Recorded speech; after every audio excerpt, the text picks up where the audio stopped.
নমস্কার বন্ধুরা, আমার সায়ন্তিস কিচেন চ্যানেলে আপনাদের সকলকে জানাই স্বাগত। এটাকে আমাদের এখানে তেওড়ে শাক বলা হয়, তবে অনেক জায়গায় এটা খেসারির শাক নামেও পরিচিত। প্রথমে শাকের যে শক্ত ডাঁটি সেগুলো বাদ দিয়ে নিতে হবে, শাকের ডগা থেকে এগুলোকে কেটে নিতে হবে, আর শাকের পাতাগুলোকেও কেটে নিয়ে তারপর একদম এইভাবে খুব সুন্দর মিহি করে কুচি করে নিতে হবে। আজকে এই তেওড়ে বা খেসারির শাক দিয়ে আমার মা খুব সুন্দর একটা রেসিপি বানাবে। বিশেষত যারা শাক খেতে চায় না তারাও কিন্তু এইভাবে রেসিপি বানালে শাক চেটে পুটে খাবে। তারপরে শাকটাকে মিহি করে কুচিয়ে নেওয়ার পর এবার কড়াইতে অল্প তেল দিয়ে প্রথমে বিউলি ডালের বড়িগুলো হালকা একটুখানি ভেজে নিতে হবে। তারপর ভাজা বড়িগুলো একটা সাইডে তুলে নেওয়ার পর এবার কড়াইতে রিফাইন তেল দিয়ে তেলটা ভালো করে গরম করে নিয়ে নুন হলুদ মাখিয়ে রাখা মৌরলা মাছগুলোকে দিয়ে ভেজে নিতে হবে। এখানে মৌরলা মাছ না হলে ঝানা মাছ বা যে কোনো চুনো মাছ নিলে ভালো লাগবে, তবে পুঁটি মাছটা এই শাকে ব্যবহার না করাই ভালো, তাহলে এটা তিতো লাগবে। তারপরে মাছগুলোকে এভাবে ভেজে একটা সাইডে তুলে নিতে হবে। কড়াইতে অল্প একটু রিফাইন তেল, তাতে হাফ টিস্পুন পাঁচফোড়ন আর কুচি করে রাখা আলুগুলো এবারে দিয়ে দিতে হবে। দিয়ে আলুগুলো আস্তে আস্তে ভেজে নিতে হবে। আলুগুলো ততক্ষণ ভাজতে হবে যতক্ষণ না আলুর গায়ে হালকা একটা লালচে রং ধরে আসে।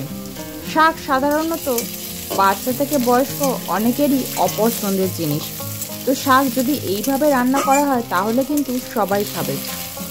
আলুর গায়ে খুব সামান্য একটা লালচে রং ধরেছে, এইবার কুচি করে রাখা বেগুনটা দিয়ে দেওয়া হলো। শাকে একটু বেগুন দিলে শাকটা বেশ মাখো মাখো হয়, সেজন্যই বেগুনটা দেওয়া হলো। দিয়ে বেগুনটা দিয়ে জাস্ট একটুখানি নেড়ে ঢাকা দিয়ে রাখতে হবে। বেগুন দেওয়ার পর যদি ঢাকা না দেওয়া হয় তাহলে কিন্তু বেগুনটা খুব তাড়াতাড়ি শক্ত হয়ে যায়, কিন্তু শাকটা যেহেতু মাখো মাখো হবে তাই বেগুনটা নরম হওয়াটা খুব জরুরি। এবার চেরা কাঁচা লঙ্কা দিয়ে দেওয়া হলো, তবে আপনারা যদি চান লঙ্কার গুঁড়ো ব্যবহার করতে পারেন। আমার মা যখনই শাক রান্না করেন তখনই কাঁচা লঙ্কাই ব্যবহার করেন, কারণ এটা আমাদের শরীরের জন্য খুবই স্বাস্থ্যকর। শাক জিনিসটা যেমন আমাদের শরীরের জন্য স্বাস্থ্যকর, তেমনি এর ভিতরে যে সমস্ত জিনিস দেওয়া হবে সেগুলোও যেন আমাদের শরীরের জন্য স্বাস্থ্যকর হয়, তাহলেই এই রান্নাটা সম্পূর্ণ একটা স্বাস্থ্যকর হবে। এইবার এর ভিতরে তেওড়ে বা খেসারির শাকগুলোকে দিয়ে একটুখানি ভেজে ঢাকা দিয়ে রাখা হয়েছিল। তারপর ঢাকনা খুলতে এটা অনেকটাই কমে গেছে। এবার এটাকে একটু ভালো করে মিশিয়ে নিতে হবে। তারপর এর ভিতরে দিয়ে দিতে হবে পরিমাণ মতন জল। যতটা শাক আছে পুরো শাকটা যাতে জলের ভিতরে 80% ডুবে যায় এমন পরিমাণেই কিন্তু জলটা দিতে হবে। এই তেওড়ে বা খেসারির শাক কিন্তু একটু শক্ত হয়, সেই জন্য। তারপর এর ভিতরে পরিমাণ মতো নুন আর হলুদের গুঁড়ো দিয়ে দেওয়া হলো। নুন আর হলুদের গুঁড়োটা একটু শেষের দিকে দিতে হবে, কারণ শাক যেহেতু প্রথমে পরিমাণ অনেকটা বেশি থাকে, তারপরে যখন একটু পরিমাণে কমে যাবে তারপরেই এগুলো দিয়ে দেওয়া হলো। এবার দিয়ে দেওয়া হলো 2 টেবিল স্পুন হলুদ সর্ষে বাটা। নুন হলুদ দিয়ে জলটা যেই হালকা একটু গরম হয়ে যাবে তখনই এর ভিতরে সর্ষে বাটাটা দিয়ে ভালো করে মিশিয়ে এটা ফুটতে শুরু করলেই ঢাকা দিয়ে রেখে দিতে হবে কিছুক্ষণের জন্য। কিছুক্ষণ পর ঢাকনা খোলা হলো, জলটা আগের তুলনায় অনেকটাই শুকিয়ে গেছে। এইবার এর ভিতরে দিয়ে দেওয়া হলো সামান্য একটু চিনি, তবে আপনারা চিনির বদলে গুড়টাও ব্যবহার করতে পারেন। তারপরে এটাকে দিয়ে ভালো করে মিশিয়ে নেওয়া হলো। এইবার এর ভিতরে দিয়ে দেওয়া হলো ভেজে রাখা মৌরলা মাছ।